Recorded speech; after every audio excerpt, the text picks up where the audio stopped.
Bismillahirrahmanirrahim. Assalamualaikum warahmatullahi wabarakatuh. Alhamdulillah, alhamdulillah, wassalatu wassalamu ala rasulillah, amma ba'd. Alhamdulillah, bagaimana kabarnya sahabat magnet rezeki semua? Semoga selalu dalam limpahan keberkahan Allah Subhanahu wa taala. Oke, dalam kesempatan kali ini saya ingin menyampaikan materi tentang merawat terumbu karang, ya. Bapak Ibu, materi ini dahsyat sekali menurut saya, dan saya bersyukur sekali saya menemukan materi ini, menemukan ilmu ini, sehingga akhirnya saya menjadi lebih hidup Bapak Ibu dalam kehidupan ini.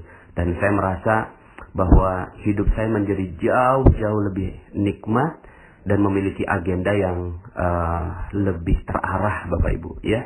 Jadi materi ini penting sekali menurut saya dan sangat-sangat dasar sekali yang harus menjadi action plan bagi teman-teman semua para member Rahasia Magnet Rezeki. Oke, Bapak Ibu, judulnya ya, sekali lagi saya ulangi, judulnya adalah merawat terumbu karang. Oke Bapak Ibu, sebelum saya jelaskan terumbu karangnya, saya mau tanya ya, begini. Rezeki Allah itu selalu dititip Bapak Ibu. Allah itu nggak mungkin kasihin rezeki ya dengan zatnya sendiri, tidak mungkin ya. Pasti Allah titipkan rezeki ya. Dalam materi Paradox of Candy saya sampaikan bahwa rezeki itu dibawa oleh malaikat Mikail dari langit. Rezeki dibawa, lalu kemudian malaikat Mikail memberikannya kepada kita. Tapi memberikannya kepada kita, kalau kemarin analoginya bungkus permen ya Bapak Ibu ya, di Paradox of Candy. Nah tapi bungkusnya ini seperti apa ya? Kemarin kita bahas bahwa bungkus itu sesuatu yang kita nggak suka dan seterusnya. Nah cuma Bapak Ibu, faktanya bahwa rezeki Allah dititip ya. Rezeki Allah dari malaikat Mikail lalu dititip. Nah, dititipnya di mana inilah yang penting bagi kita, ya. Kenapa? Karena kalau kita nggak tahu dititipnya di mana, maka kita nggak tahu bagaimana cara ngambilnya, Bapak Ibu, ya. Contoh gini, Bapak Ibu, Allah kasih rezeki untuk jerapah itu di pucuk-pucuk pohon, ya. Di pucuk pohon yang paling tinggi, disitulah Allah titip rezeki untuk jerapah. Untuk monyet Bapak Ibu, untuk monyet, Allah titip rezekinya di pohon pisang. Ya, itu Allah titip rezekinya di sana. Atau juga kacang-kacangan dan seterusnya. Itulah Allah titip rezeki. Tapi secara umumnya, ya, di pohon pisang. Allah titip rezeki untuk ikan yang ada di laut, di mana? Di terumbu karang, ya. Makanya ini materinya saya kasih judul merawat terumbu karang. Maka hewan-hewan ini cerdas Bapak Ibu. Mereka memiliki insting yang Allah Subhanahu wa taala berikan pada mereka. Kalau Anda tanya, Anda bisa berbicara seperti Nabi Sulaiman gitu ya. Kalau tanya kepada jerapah, "Hei jerapah, di mana rezeki kamu dititip?" Pasti dia bisa jawab. Di mana? Di pucuk pohon. Kalau tanya kepada monyet, "Hei monyet, rezeki kamu di mana?" Di pohon pisang, begitu, ya. Kalau ditanya kepada ikan, "Wahai ikan, kamu rezekinya di mana?" Ya. "Oh, rezeki saya adanya di terumbu karang." Maka ikan-ikan ini dan hewan-hewan ini cerdas Bapak Ibu. Mereka merawat tempat di mana rezeki mereka berada. Kalau ada jerapah yang ngancurin pucuk pohon, ini namanya jerapah yang nggak cerdas Bapak Ibu ya. Kalau ada monyet yang ngancurin pohon pisang, berarti ini monyetnya nggak cerdas dan nggak mungkin itu terjadi ya. Kalau seandainya ada ya ikan yang menghancurkan terumbu karang, ini namanya ikan yang nggak cerdas ya. Nah, kenapa mereka cerdas? Karena mereka semua mengerti di mana letak rezeki mereka. Di mana Allah titipkan rezeki untuk mereka. Nah, sekarang unik Bapak Ibu ya. Saya mau tanya pada Bapak Ibu ya. Saya mau tanya sama Bapak Ibu. Bapak Ibu, rezeki Bapak Ibu dititip di mana? Ada yang bisa jawab? Ya. Rezeki ibu dan bapak dititipnya di mana? Kan Allah titip rezeki. Nah, sekarang saya mau tanya nih, rezeki bapak ibu dititip di mana? Uniknya bapak ibu, sebagian besar yang saya tanya tentang pertanyaan ini, banyak yang nggak bisa jawab loh bapak ibu. Ketika saya tanya, di mana dititip rezekinya bapak ibu? Mereka akan bilang, oh ya di muka bumi. Ya di mananya? Pas di mananya bingung. Terlalu luas bumi ini. Karena nggak fokus, akhirnya rezeki nggak datang bapak ibu. Karena nggak kenal di mana dititip rezekinya, gitu ya. Kemudian ada yang bilang, oh rezeki dititip di mana-mana. Iya makin nggak jelas lagi gitu ya. Rezeki dititip di proyek gitu ya. Iya kalau akhirnya dia kejarnya proyek aja.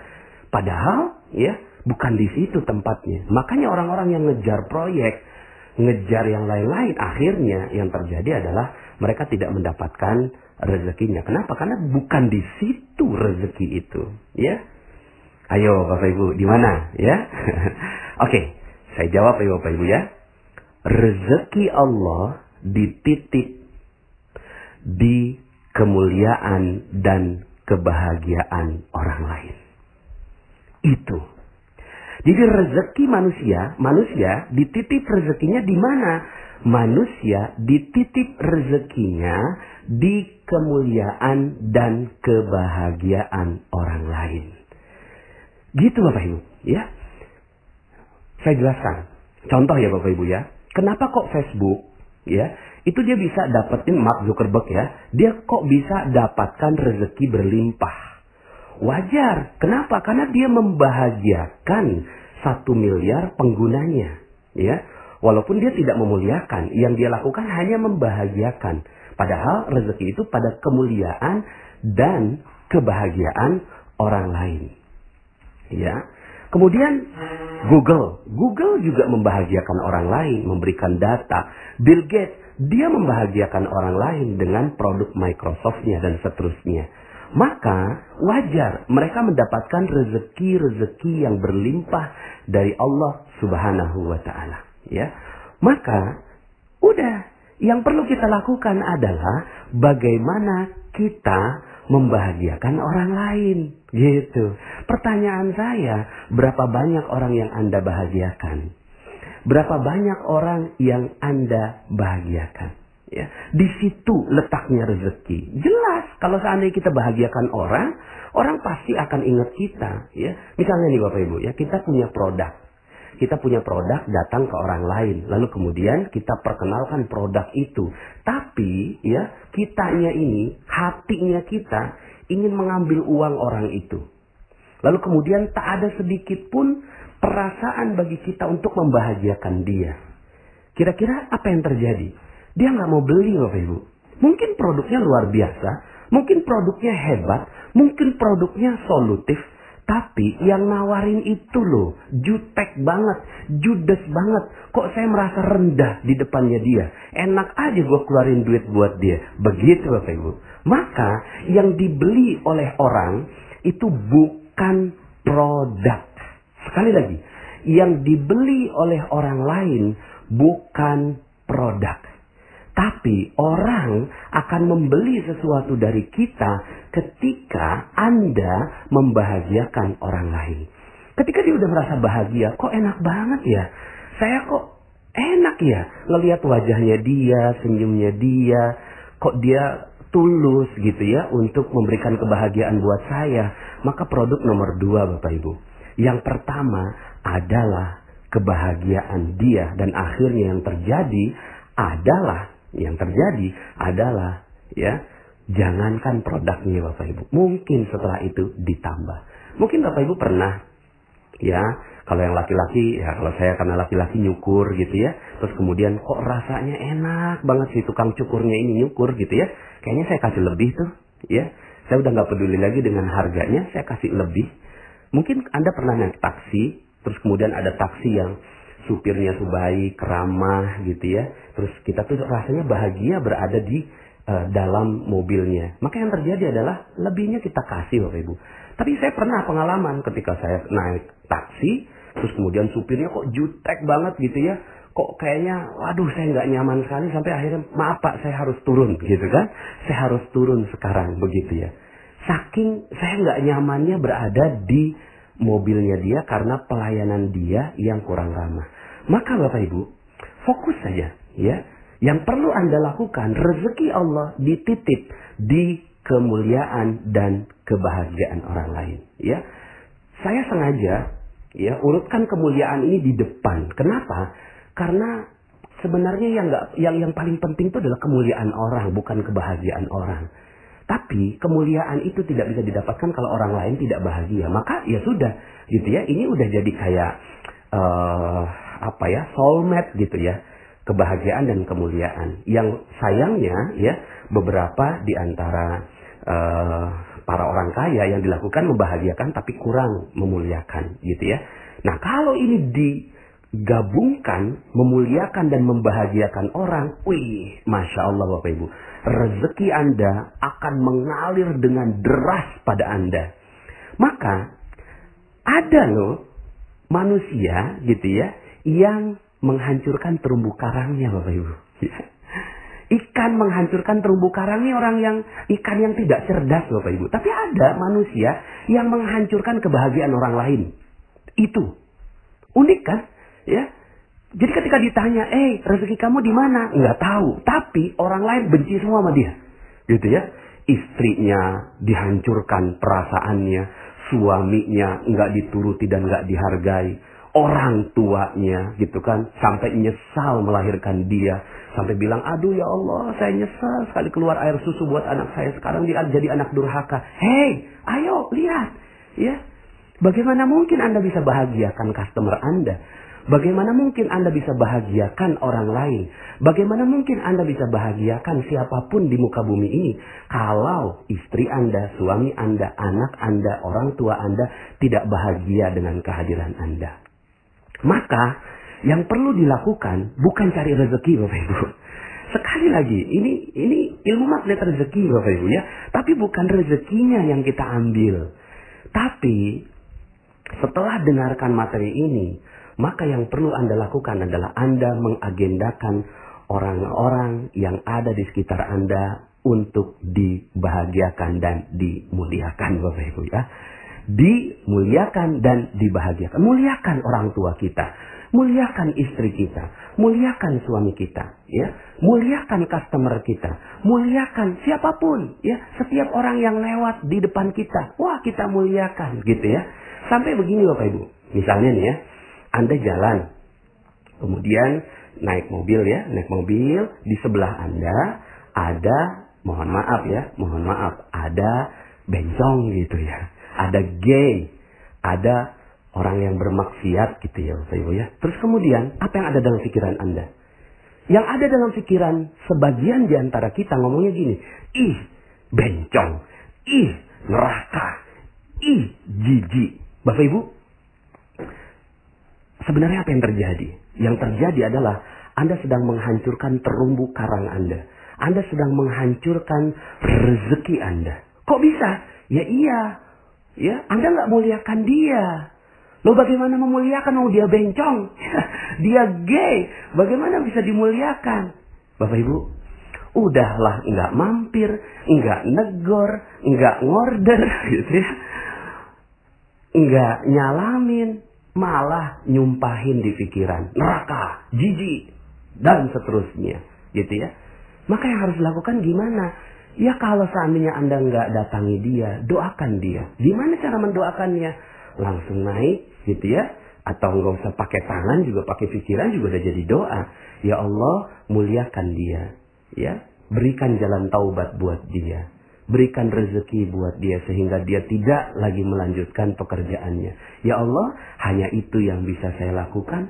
Tolong ya Allah, bantu dia. Udah, selesai. Anda aman Bapak Ibu, ngelihat bencong di pinggir jalan, ngelihat gay di pinggir jalan, Anda selamat pikiran Anda. Selama ini Bapak Ibu, Anda ngelihat orang yang Anda nggak suka, lalu kemudian dalam pikiran Anda menjudge, Anda menghakimi, Anda merusak terumbu karang Anda merusak rezeki Anda. Itu yang terjadi. Ya, maka Bapak Ibu, kalau seandainya Anda sekarang ini seret rezekinya, Anda sekarang sedang berat, hutang nggak lunas-lunas, amanah nggak lunas-lunas, piutang kok nggak datang-datang begitu ya. Yang perlu Anda perhatikan adalah bagaimana terumbu karang Anda. Jangan-jangan terumbu karang Anda sudah hancur dibom Bapak Ibu. Ya, siapa yang ngebom? Anda sendiri. Anda bom. Itu terumbu karang seperti nelayan yang mengebom lautan begitu ya. Mentang-mentang Allah ya kasihin hukum bahwa ikan yang bangkai boleh dimakan halal, maka yang dilakukan adalah dibom aja supaya bangkai ini yang kita tangkap begitu ya. Mentang-mentang begitu Bapak Ibu, maka yang dilakukan adalah menghancurkan terumbu karang Bapak Ibu ya. Maka yang terjadi adalah kita manusia sering menghancurkan terumbu karang kita ya. Coba perhatikan gitu ya. Perhatikan berapa banyak terumbu karang yang Anda hancurkan. Maka Bapak Ibu, kalau seandainya sekarang ini rezeki nggak ada, ya sudah, wajar Anda menghancurkan terumbu karang Anda, gitu ya. Ada orang Anda benci banget gitu ya, misalnya Anda tahu nih sebuah ilmu, sedikit Anda tahu gitu kan, ya bahwa oh ya nih kalau pakai hadis ini gitu kan, ini hadisnya nggak ada di Nabi, terus kemudian yang lainnya dibilang oh itu bid'ah, itu neraka dan seterusnya. Kemudian ada lagi yang mengatakan bahwa golongannya lebih baik gitu kan. Lalu kemudian mengatakan dia itu ya neraka begitu ya. Masya Allah, Anda lagi ngebom itu Bapak Ibu. Anda lagi ngebom rezeki Anda itu hancur. Anda mau masuk surga, tapi Anda menghancurkan terumbu karang Anda gitu ya. Anda menghancurkan ya. Dalam Al-Quran disebutkan, A'udzubillahi minasyaitonir rajim, ya ayyuhallazina amanu la yaskhar qaumun min qaumin asa ayyakunu khairan minhum wala nisa'un min nisa'in asa ayyakunna khairan minhun. Hai orang-orang yang beriman, janganlah seorang lelaki itu menganggap dirinya lebih baik daripada orang lain. Nah, lebih baik daripada orang lain saja, menjudge orang lain saja, itu nggak boleh Bapak Ibu. Apalagi menjudge gitu ya, di dalam pikiran kita tuh orang nggak bagus Bapak Ibu ya. Begitu juga wanita dan juga perempuan gitu ya. Nah, Bapak Ibu, bagi perempuan-perempuan yang suka gosip, sebenarnya yang suka gosip bukan cuma perempuan ya, laki-laki gitu ya. Laki-laki tuh suka gosip juga. Gosip politik, gosip ngomongin pemimpin, gosip ngomongin bisnis, ya proyek, saling sikat-sikut, itu gosipnya lelaki. Gosipnya perempuan apa? Gosipnya perempuan ngomongin orang, ngomongin tetangga, di tukang sayur dia ngomongin keburukannya orang lain beli kulkas 2 pintu diomongin, orang lain beli mobil baru diomongin gitu kan, orang lain pakai jilbab miring diomongin, orang lain pakai gendut lalu kemudian pakai baju kayak lepet diomongin gitu ya. Apa yang sedang Anda lakukan? Yang sedang Anda lakukan adalah mengebom rezeki Anda. Hancur rezeki Anda di situ. Jadi kalau seandainya Anda sekarang ini berintrospeksi, ya Allah, kenapa ya rezeki saya seret? Ya Allah, kenapa ya rezeki saya kok segini-gini aja? Hei, coba lihat, udah berapa banyak orang yang Anda hancurkan? Sudah berapa banyak rezeki yang Anda hancurkan? Bagaimana mungkin Anda berpikir seperti Mark Zuckerberg yang berpikir bagaimana orang lain bisa bermanfaat gitu? Bagaimana Anda bisa berpikir seperti Google yang dia berpikir apalagi yang harus saya berikan buat dunia supaya mereka itu bisa mendapatkan data yang lebih baik begitu. Ya, Bapak Ibu, contoh, Anda ngelihat koruptor di televisi. Nih, coba Anda ngelihat koruptor di televisi ya. Pas ada koruptor ditangkap di televisi, terus kemudian Anda katakan begini, ih mampus, ih mati aja, biar dicincang-cincang, dasar, ya rasain lo, dan seterusnya. Bapak Ibu, ya dahsyat itu Bapak Ibu. Apa yang sedang Anda lakukan? Yang sedang Anda lakukan adalah menghancurkan terumbu karang Anda. Menghancurkan rezeki Anda sendiri. Yang Anda lakukan itu adalah menjudge orang yang ada di di televisi. Koruptor yang ada di televisi. Lah kan tapi itu kan koruptor Pak Nas. Itu kan dia berbuat jahat. Mau dia berbuat jahat kayak apapun, coba muliakan dia. Muliakan, bahagiakan dia. Gimana caranya? Muliakan dan bahagiakan koruptor gitu ya. Koruptor mah harusnya dihancurkan, bukan dimuliakan. Enggak, Bapak Ibu. Koruptor juga harus dimuliakan. Gimana dimuliakannya? Gini Bapak Ibu. Coba Anda ngomongnya gini. Wow, keren. Kok keren Pak Nas? Ya iyalah keren. Ngomongnya gini. Subhanallah ya. Dia dikasih kesempatan taubat oleh Allah Subhanahu wa Ta'ala. Dia ditangkap oleh polisi, tentunya atas izin Allah juga. Dan mudah-mudahan dia bisa memanfaatkan kesempatan ditangkapnya ini oleh polisi untuk menjadi jalan taubat untuk dia. Karena kalau orang sudah bertaubat, rezekinya akan diberikan. Ya Allah, mudah-mudahan dia bisa mendapatkan rezeki berlimpah oleh Allah Subhanahu wa Ta'ala. Wih, dahsyat Bapak Ibu. Kalau seandainya Anda mampu melakukan itu terhadap koruptor aja, Anda muliakan dan bahagiakan Bapak Ibu. Contoh misalnya ibu-ibu lagi ngomongin orang di pasar atau di tukang sayur, kemudian ketika ada yang ngomong, oh si A tuh begini-begini, oh iya, mudah-mudahan dia dimuliakan dan dibahagiakan Allah. Gitu Bapak Ibu. Terus kemudian, lo sok suci gitu. Enggak, saya mah enggak sok suci. Saya mah mau merawat rezeki saya. Rezeki saya supaya barokah, rezeki saya supaya berlimpah. Saya selama ini sadar rezeki saya enggak banyak, maka mungkin karena saya sering gosipin orang, gitu Bapak Ibu. Ya, sehingga akhirnya si ibu itu ngomong, oh iya gitu ya? Iya, ikut deh telegramnya Pak Nas, gitu Bapak Ibu ya. Sehingga akhirnya yang Anda lakukan adalah orang yang gosip sekalipun, Anda nggak judge Bapak Ibu. Kamu kok seneng gosip? Nggak tahu neraka? Nggak tahu ayatnya? Ayuhibbu ahadukum ayakula lahma akhihi maitan fakaritumu. Tuh, dalil tuh. Makan dalilnya. Itu yang kita bilang, kamu nggak suka ya memakan daging bangkai saudara sendiri? Itu dalil, itu Al-Quran. Masa kamu nggak percaya sama Al-Quran? Masa kamu melawan Al-Quran? Neraka kamu. Aduh, bukan begitu Bapak Ibu. Bukan sama sekali. Tapi ajak saudara-saudara kita untuk mulia dan bahagia.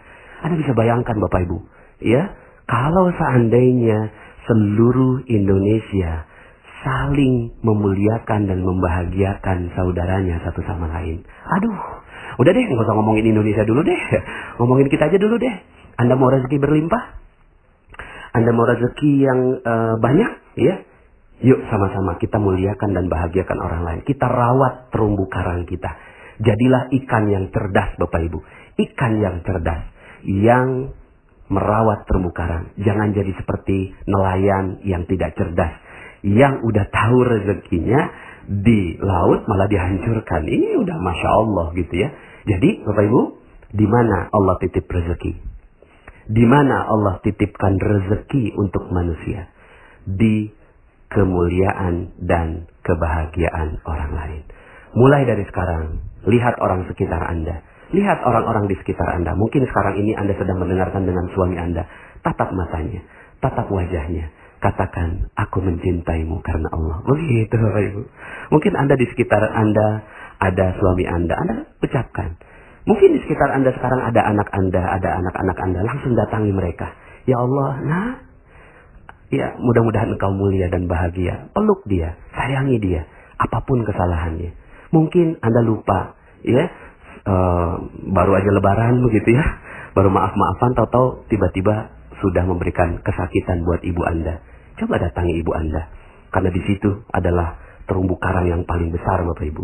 Terumbu karang yang paling mulia. Terumbu karang rezeki yang paling dahsyat. Itu ada di ibu dan ayah Anda. Begitu Bapak Ibu. Lalu setelah itu Anda terbiasa. Melihat orang Anda muliakan. Melihat orang Anda muliakan. Dengar testimoni yang ada di Telegram ini Anda bacakan. Anda muliakan, bahagia. Bukan begini. Ya, Pak Nas, kok itu yang testimoni-testimoni kok lebay-lebay banget gitu ya. Kok isinya nih cuma testimoni-testimoni aja. Jangan. Doakan. Doakan ya Allah. Ya, Muliakan dan bahagiakan semua orang-orang yang ada di channel Telegram ini. Itu Bapak Ibu. Nah kalau udah itu yang terjadi Bapak Ibu akhirnya wajahnya juga jadi jauh lebih mudah tersenyum gitu. Jadi jauh lebih mudah tersenyum. Ada aura, energi yang keluar dari diri Anda. Sehingga akhirnya ketika Anda jalan ke toko Anda, buka toko Anda dengan senyum, ada konsumen datang. Lalu kemudian, ya Allah, bagaimana saya memuliakan dan bahagiakan dia. Begitu Bapak Ibu. Udahlah, nggak usah. Rezeki mah itu nomor 2. Muliakan dan bahagiakan. Sehingga akhirnya yang terjadi Bapak Ibu, dia tuh akan bilang setelah pulang gitu ya. Ya Allah, itu toko enak banget ya. Nggak tahu ya, ada aura apa ya. Kok saya pengen banget gitu ya. Seandainya ada yang tawarin yang jauh lebih murah, saya nggak mau. Saya maunya beli di dia aja. Karena ya di tempatnya itu barangnya jauh lebih berkualitas dan saya dapat senyuman lagi. Begitu Bapak Ibu. Jadi Bapak Ibu, ya muliakan semua orang. Semua orang gitu ya. Semua orang. Agendakan sehari ini ketika mulai pagi hari, maka agenda Anda bukan untuk mencari rezeki Bapak Ibu. Untuk cari uang, untuk bekerja bukan. Tapi agenda Anda, pergi dari rumah Anda, yang Anda lakukan adalah bagaimana saya memuliakan dan membahagiakan orang lain. Dari situ baru rezeki Anda akan mengalir pada diri Anda. Mungkin ada yang bilang begini, ya Allah Pak Nas, saya baru dapat materi ini, saya sadar terumbu karang saya ini udah hancur gitu ya. Saya selama ini menzolimi, merusak hubungan saya dengan orang lain. Nggak apa-apa Bapak Ibu, tenang aja. Santai kok, santai. Anda kan baru tahu mungkin ya ilmu ini. Ya, apa yang perlu dilakukan? Yang perlu dilakukan adalah tenang aja. Terumbu karang masih banyak. Terumbu karang masih banyak. Muliakan orang yang bisa Anda muliakan. Bahagiakan orang yang bisa Anda bahagiakan di sekitar Anda. Di sekitar Anda. Mulailah sekarang. Mulai pelan-pelan merawat terumbu karang Anda. Ya silahkan gitu ya. Rawatlah terumbu-terumbu karang Anda gitu kan. Sampai akhirnya menjadi terumbu karang yang indah. Maka rezeki akan datang berlimpah kepada Anda.